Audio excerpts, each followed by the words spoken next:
صحابی رسول کہتے ہیں کنتو ردیف نبی صلی اللہ علیہ وسلم کہ میں نبی صلی اللہ علیہ وسلم کے پیچھے سواری پر تھا، فاثرت دابہ گھوڑے کا پاؤں پھسل گیا، فقلت تئس الشیطان انہوں نے کہا برا ہو شیطان کا، قال لا تقل تئس الشیطان نبی صلی اللہ علیہ وسلم نے کہا یہ مت کہو برا ہو شیطان کا، فإنك اذا قلت ذلك جب تم یہ کہتے ہو تعاظم حتى يكون مثل البيت شیطان بڑا ہو جاتا ہے کہ ایک گھر کے برابر بڑا، ويقول بقوتي اور کہتا ہے میری طاقت کی قسم،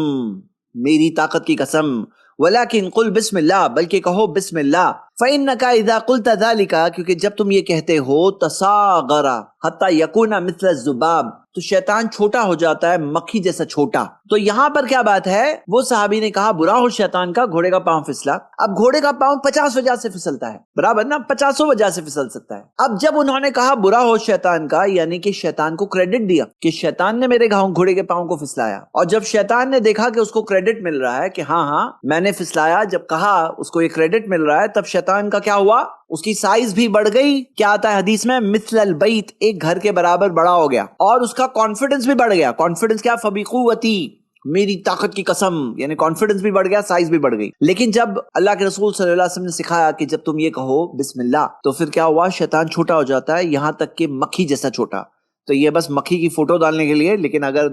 اسے دیکھو گے یہ بکرے جتنے بڑا مکھی دکھ رہی ہے، یہ حقیقت میں مکھی سے تو بہت چھوٹی ہوتی ہے۔ شیطان مکھی جیسا چھوٹا ہو جاتا ہے۔ اور اگر یہ کہو کہ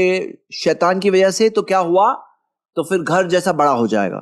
یہ غیبیات میں سے ہے، ان سین ورلڈ میں سے ہے، اسے ہم نے دیکھا نہیں ہے، لیکن اللہ کے رسول صلی اللہ علیہ وسلم نے جو ہمیں بتایا یہ غیب کی خبریں ہیں، ریئلٹی ہے جو ہمیں پیارے نبی محمد صلی اللہ علیہ وسلم نے بتایا تو ہمیں پتہ چلا۔